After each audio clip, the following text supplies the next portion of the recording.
Hey guys, welcome back to my channel. I'm Farah, and in today's video I'm going to do a reading vlog of the book The Color Purple by Alice Walker.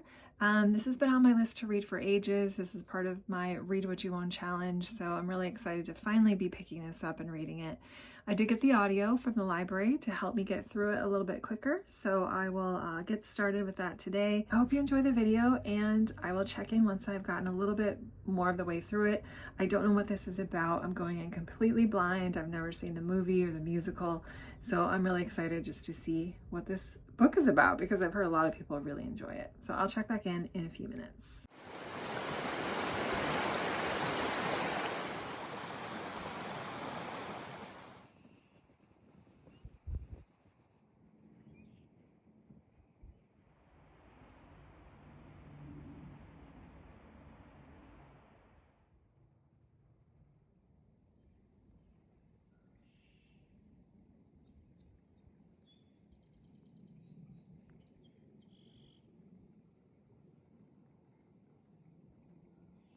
Okay guys, I made it about a quarter of the way through the book and it's so good. It's really good. I really am enjoying it more than I even thought I would. So it's an epistolary style novel and our main character's name is Celie and she's writing letters to God about what's happening in her life. And it starts out when she's 14 and something really horrible happens to her. And she writes it in such an innocent way, and it's just heartbreaking to know what this kid is going through and how you know, your family life is supposed to be safe and you're supposed to feel comfortable at home, and that's not the case. So we see right away how difficult her life is. She loses her mother. She's really close and protective to her younger sister, and she takes on she sacrifices herself a bit to keep her sister safe. So we'll say that. But it moves forward pretty quickly. So we move forward and we see her in a new relationship, a marriage of convenience and of sorts, and we see some abuse happening there as well. So what I think stands out so much about this book is just the focus on how difficult it was to be a Black woman, a woman in general, in the 1920s and 30s, and just the oppression that they felt and the things that men could get away with and the harm that they caused to them. And it's really sad. But what's interesting about this book is how she doesn't really complain. You know, in her letters that she's writing to God, she's not, you know, complaining a ton. She's kind of telling it how it is. She's not really feeling sorry for herself. She's really strong. She's takes her job as a wife and mother really seriously, and she's taking really good care of this guy's children. We see a really kind of sweet relationship develop between her and one of the stepkids, whose name is Harpo, and we see her kind of trying to give him advice. We see a really nice relationship form between Harpo's girlfriend and Celie. So it's definitely a book about relationships. There's not a ton of fast-moving plot going on.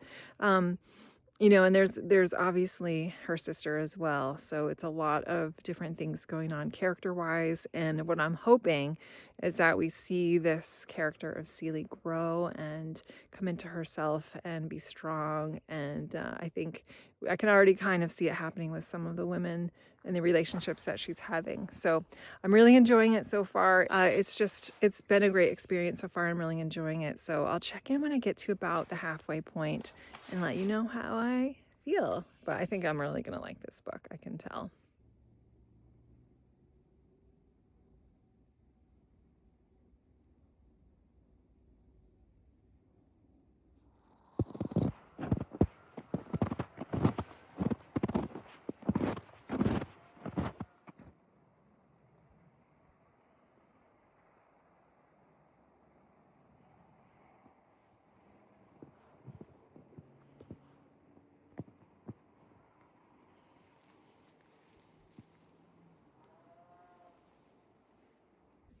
Well, here's the aftermath of the snowstorm we just had.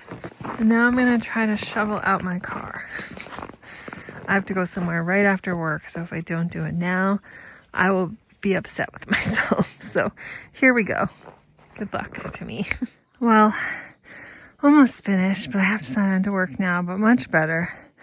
I guess I don't need to exercise today.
Okay, everyone, as you can see, we got a little bit of snow. So winter is back, hopefully just for a very short while. But I'm at the 50% mark. I'm a little bit further from that actually, and I just wanted to check in and let you guys know I'm still really enjoying the book. I have to say this about the audio. I really, really love people's voices. It's one of my things. I've always liked or noticed the quality of people's voices, and I've always had preferences to certain voices over others. But I think Alice Walker does such an amazing job narrating this, and I feel that way because her voice is so calming and lovely to listen to, and she speaks, she does the characters really well. So she speaks in a really endearing way throughout the novel that really makes me love the character of Celie quite a bit.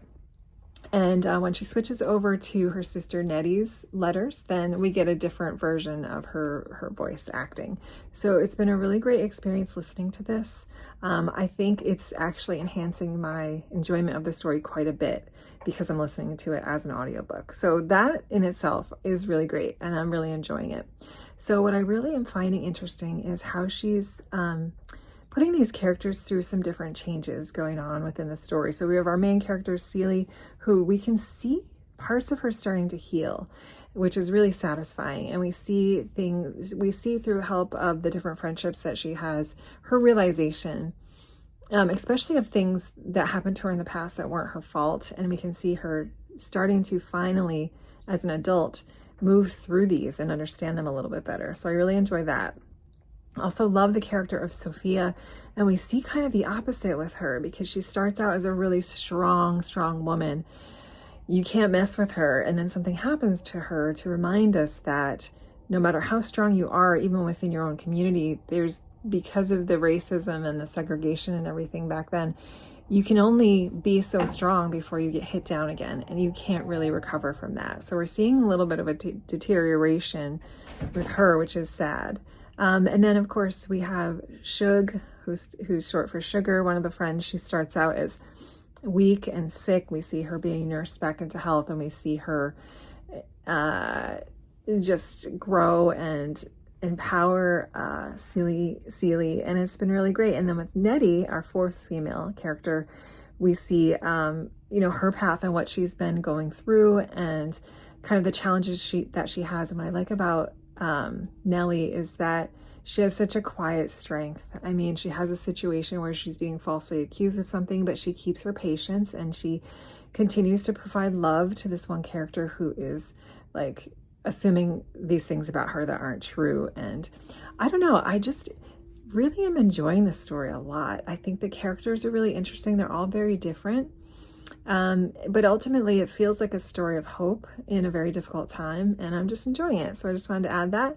I will check back in either at the end or if something else really important shows up that I want to talk about in the meantime. But yeah, that's my update for now.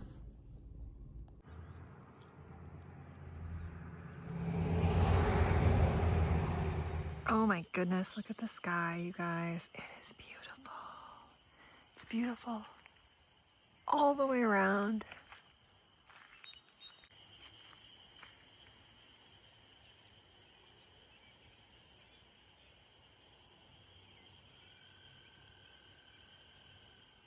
So we've had a little bit of a heat wave here where I live. It's been really warm in the 70s, high 70s. So that would be in the 20s Celsius, something like that.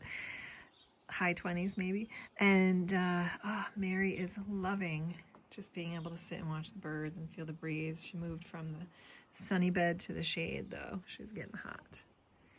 All right, guys, I just finished this yesterday and it was so amazing. It was so good. This was one of those books that is completely worth the hype to me in my mind. I think listening to this book as audio made a huge impact on me because of the way it's written. So it's written in this epistolary style, like I mentioned, but it's written in a Southern vernacular that is, for me, best heard as someone speaking it to me. So for, I would say, almost the last quarter of this book, I actually sat down with the book and listened to the audio at the same time and listened to it being read to me, which was such a great experience. I felt like I took my time with this. I enjoyed the story so much. It was a really powerful emotional journey of our main character, Celie. And it was so intimate because she's writing letters to God. So it's essentially she's writing a journal and she's getting everything off her chest. Even though in the beginning of the book, she's really quiet and she doesn't express her discomforts. She doesn't fight back with anything. And it's just like a very gradual change. There's a gradual change with her where she becomes, my lights are blinking on and off, creepy, where she finds herself and she begins to heal from these horrible things that happened to her in the beginning of the story. And we see her grow. The story takes place over many years, at least a 30-year time period. And the friendships that she makes in these wonderful other imperfect female characters that come and help her, and they all kind of help each other through this really difficult time.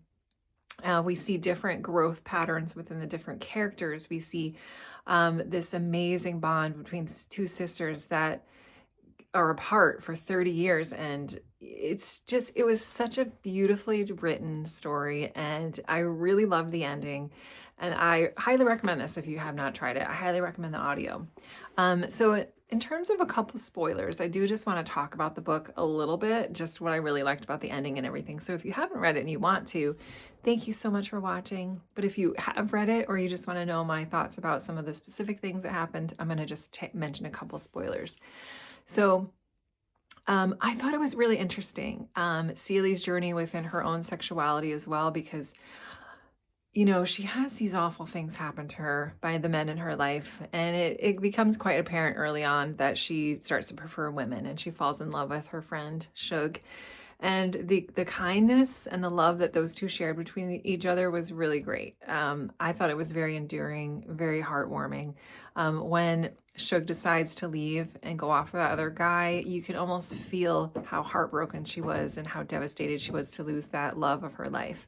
And I think it was so interesting how her and her husband bonded over that in the end. I just, like, all the stuff she went through with Albert, or Mr., as he's known for most of the story, for them to be able to get older and see the perspective and take accountability, him to take accountability for what he did to her and the abuse he put her through, and to apologize for that, and you see a real change within him. I thought that was so satisfying, how they're sitting together in the end, they're making the pants and they've become friends again, and she may not ever forgive him, but that shared heartache of losing this woman. And I thought it was really interesting how the relationships in these books were so fluid. People are just bouncing from partner to partner.